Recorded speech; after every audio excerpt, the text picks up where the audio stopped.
In 1988, The Blob returned to the big screen to unleash its great terror onto a small town, where it horrifically dissolves and eats through anything that it comes into contact with. However, unlike the first Blob, which was shown to be an alien from another world, this Blob is the result of a biological weapon created by a top-secret government organisation, where it's up to high school cheerleader Meg Penny to save the day, as well as teenage delinquent Brian Flagg and his superb 1980s mullet, where they must try to stop this big, blobby mass of pure chaos and destruction in this 1980s updated version of a 1950s B monster movie, which doesn't hold back on its punches and goes all out to shock you with its carnage.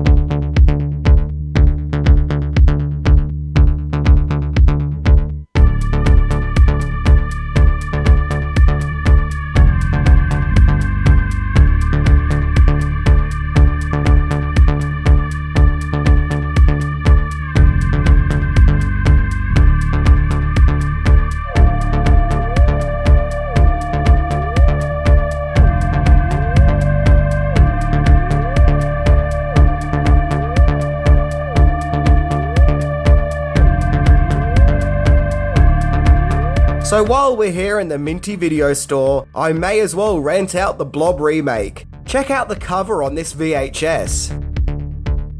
We definitely got the better VHS cover here in Australia, whereas in the States you got that really bland VHS cover. But then again, the States did make the Blob, so you win. So anyway, sit back and relax as we look into 10 more things that you didn't know about the Blobby remake. So let's check it out.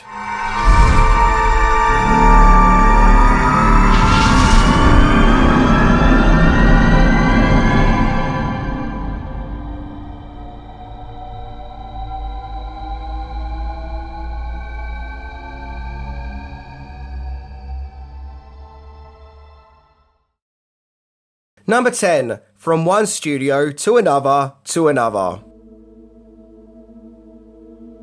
Despite the fact that the Blob remake is drastically different from its 1958 original, what with it being a blob of a more gruesome and cynical time, it actually had the original movie's producer working on the production.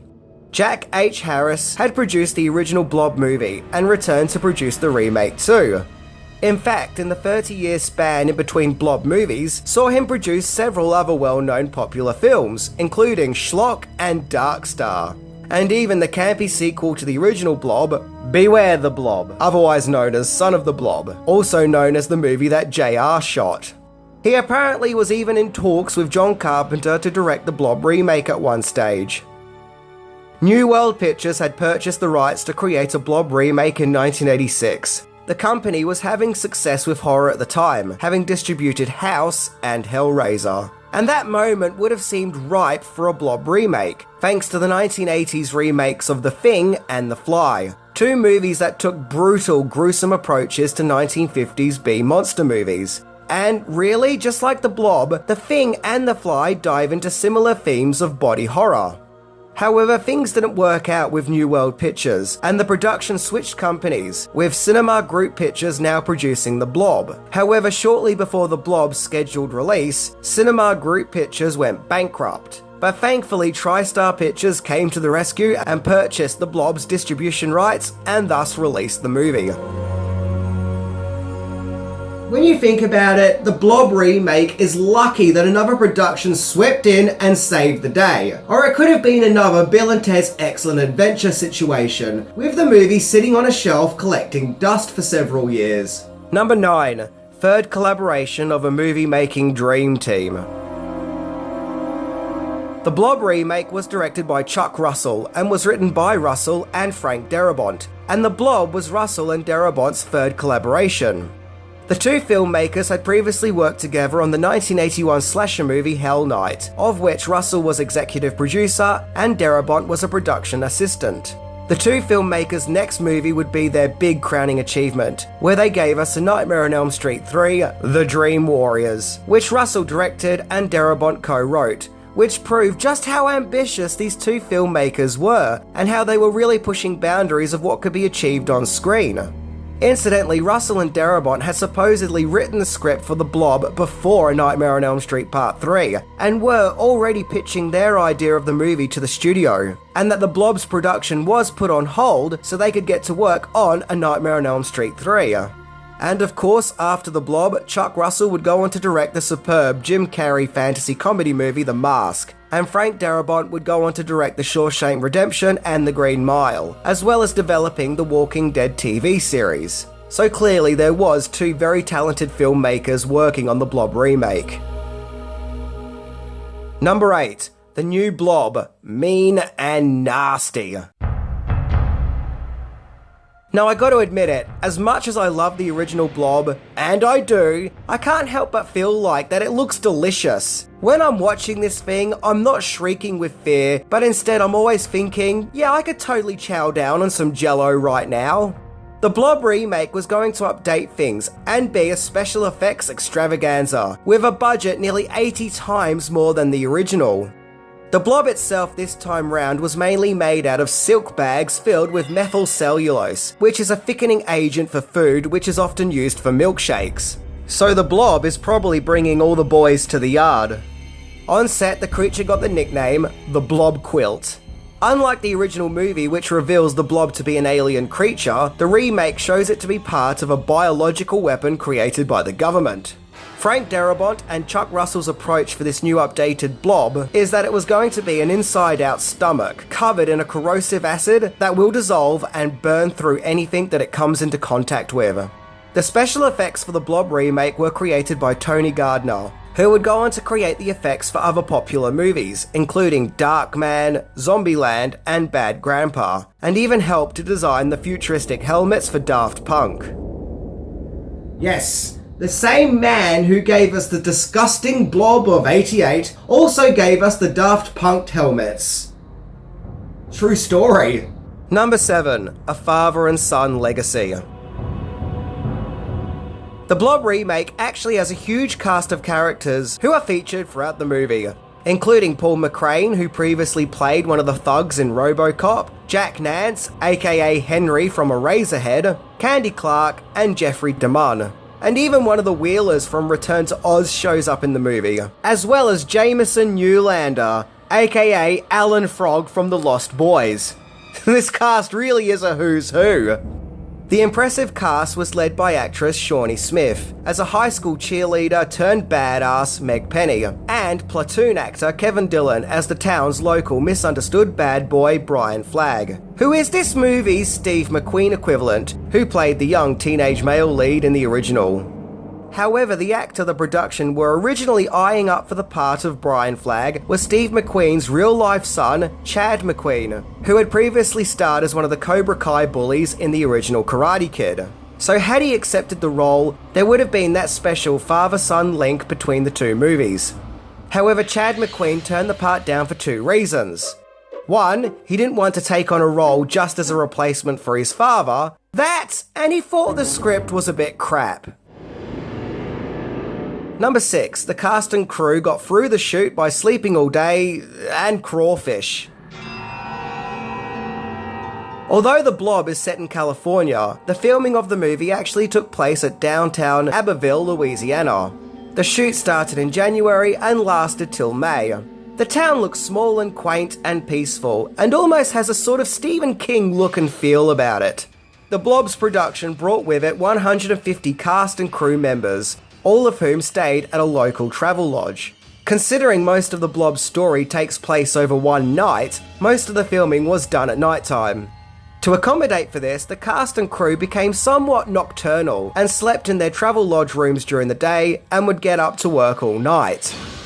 And Wikipedia adds a really interesting detail, where it's explained that in order to get by in their free time, the cast and crew would watch videos at the hotel and get stuck into eating crawfish, as it was a popular dish in the location where they were filming. And so apparently the cast and crew of The Blob just couldn't get enough of their crawfish. So it just goes to show that sometimes in order to make a good movie, you just need some good videos to watch and crawfish. Hey, whatever floats your boat. Number 5. Genuine shock of an iconic death scene. A standout moment in The Blob is the shocking death scene of the Paul character, played by Donovan Leitch, where we see him get horrifically dissolved by the Blob. The first third of the movie leads the viewer to believe that Paul is going to be the main protagonist/hero of the movie, only for him to suddenly die quite early on, which was actually Chuck Russell and Frank Darabont paying homage to Psycho, which also kills what's believed to be the movie's main lead in the first act. In order to achieve this scene, director Chuck Russell had a full body cast of Leitch made up, with a dummy of the actor being brought on the set, with the assumption that the dummy was to be used for that scene. However, without co-star Shawnee Smith knowing, the dummy wasn't used, but instead actor Donovan Leitch himself was used for that scene. That's why, when she sees what's happening in the film, she lets out that horrific scream. She wasn't acting. She was generally shocked and horrified with what she saw. And to be perfectly fair, it did look pretty horrific. I mean, I don't feel like eating after watching that. Incidentally, Shawnee Smith and Donovan Leitch already knew each other before filming, as they both attended the same college in Hollywood, and Leitch even took Smith to the prom. Number 4. Recycled footage for Ghostbusters 2. The following year, after the release of The Blob, Ghostbusters 2 was released, which, like The Blob, focuses on a terrifying gooey pink substance that's running havoc. Well, in the scene where the pink slime really runs amok, we get this shot. And if you think it looks familiar, that's kind of because it is, as this was footage that was taken from The Blob. Namely a scene at the start of the movie, where the asteroid lands and then the Blob breaks free from the asteroid. So this particular shot wasn't used, and so it was decided to recycle it for Ghostbusters 2. Once again, what really helps is that both movies are about a pink slimy substance. What's even more interesting is the scene in Ghostbusters 2 where the slime unleashes itself onto the city. We see a movie theatre being terrorised, which can be seen as being something of a homage to the original Blob. So how did this scene-borrowing caper come to be? Well, because The Blob was released by TriStar, and Ghostbusters 2 was released by Columbia Pictures, and back then Columbia and TriStar had a partnership. In fact, I think they still do, don't they? So thus, they could borrow each other's bits and pieces. No you can't, yes I can, no you can't, yes I can, blah! Number 3. The 80s requires mullets. Let's be honest, it's not the 80s unless the main hero from an action movie is sporting a glorious mullet. It's like all 80s heroes have to be armed with a rebellious bad attitude and a haircut which shows it's all business at the front and partying at the back. And Kevin Dillon's follicles in The Blob are no exception. However, in real life, Kevin Dillon actually had short hair and wasn't really sporting a mullet, but rather he was fitted with hair extensions. You see, it was director Chuck Russell who wanted the character Brian Flagg to have a beautiful mullet to go with his bad boy biker image. Because once again, it's the 80s, and we can only measure how badass someone is by measuring the length of their mullet. However, Dillon supposedly didn't like wearing the extensions, and has since making the movie tried to explain to people that it's not his real hair in The Blob. Chuck Russell even laughed about the issue, saying that Dillon had never forgiven him for making him wear those extensions. Now, I've heard some people say that they think that the character Brian Flagg's mulleted hairdo does age the movie, but I don't think it does. I think having a mullet versus The Blob is kind of awesome. Number 2, another remake was in the works. Now, most people who are fans of the 1988 Blob remake would know that the movie was definitely setting up a sequel, and that the terror of this man-made biological weapon wasn't over yet. However, due to the Blob not doing so well at the time, any ideas of a sequel were scrapped, which I think is a shame, as mentioned in my previous Blob episode. However, when making that previous episode, something I did discover while making it is that there was to be another Blob remake, with the legendary Samuel L. Jackson signing on to star in the movie, all the way back in 2015. Unlike the 1950s Blob, which was an alien, or the 1980s Blob, which was a bioweapon, the 2010s Blob was going to be a creature which lives deep within the Earth, with it coming out of the ground to cause its blobby chaos after some miners accidentally unleash it. And that Jackson's character was a biochemist professor who is out to try and stop this sinister blob creature from below. One article I read about the Blob remake was published in 2017, and insisted that the Blob remake is still happening, and that it's trying to work around Jackson's schedule with his commitments to the Marvel movies. As of 2022, 5 years later, there is still no second Blob remake, and no whispers as to what's going on, so I think it's safe to assume that the movie has been scrapped. And I think that's kind of a shame, because yeah, okay, I'll admit it, I'm not the biggest fan of modern remakes. But I also like the idea of every 30 years a new Blob movie comes out. And well, every generation gets their own version of Blob terror. Number 1. The Blob remake tanked. Oh yeah, not only did the Blob 1988 fail, but it failed hard. The movie was released in August 1988, just a couple of weeks off being released the first Blob's 30th anniversary. And sadly, it only brought in $8.2 million on its $10 million budget, so it didn't even recoup its budget. But that said though, it's kind of impressive that the Blob 88 was made on such a low budget. Even by today's standards, a lot of the practical and makeup effects are truly amazing and shocking and do hold up well. There's just a few shots here and there which maybe haven't aged as well. British film magazine Screen International would go on to call the Blob's box office performance as disastrous.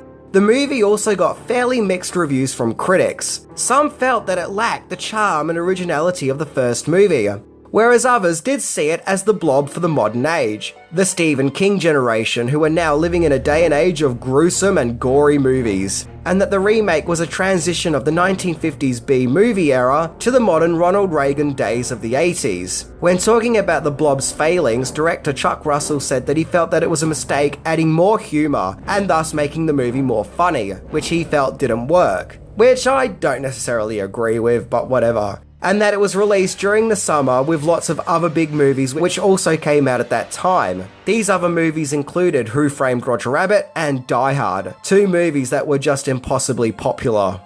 Russell also felt that the marketing campaign just wasn't very good either.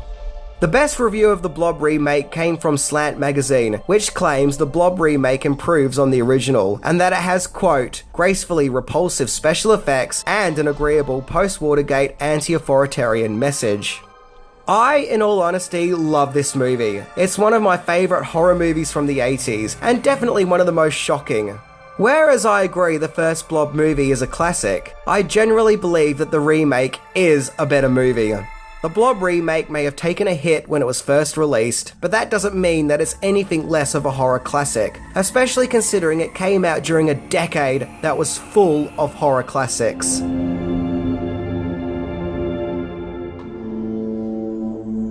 So yeah, I really like the Blob remake and do frequently watch it and get a lot of enjoyment out of it. And I love how creepy and dark it generally feels at times. So just remember, this is a horror movie that doesn't muck about. It goes all out with its shock and terror. Anyway, I'm Minty, and I seriously do hope we get that Blob remake because I really want to see Samuel L. Jackson take on the Blob. That'll be awesome. See ya!